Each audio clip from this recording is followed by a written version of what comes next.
Hello guys and welcome back to the channel. In this video, I'll show you how to fix an Eero router that has a flashing blue light. So let's get started.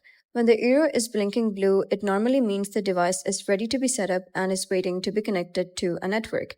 This is different from a red light, which usually indicates an internet connection problem, while a solid white light generally means everything is operating normally.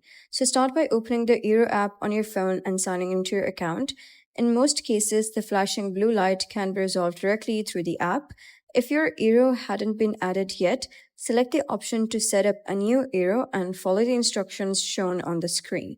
Once the setup is complete, the blue light should stop flashing. If it still continues, check the internet connection. Your main Eero should be connected to your modem or gateway using your Ethernet cable. So make sure the cable is firmly plugged into both devices.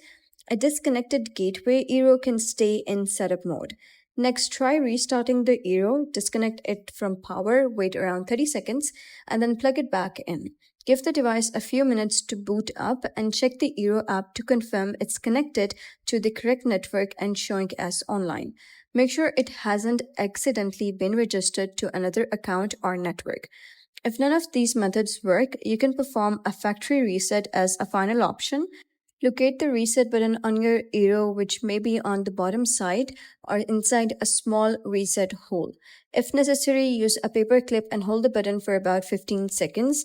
Wait for the device to restart, then complete the setup again through the app.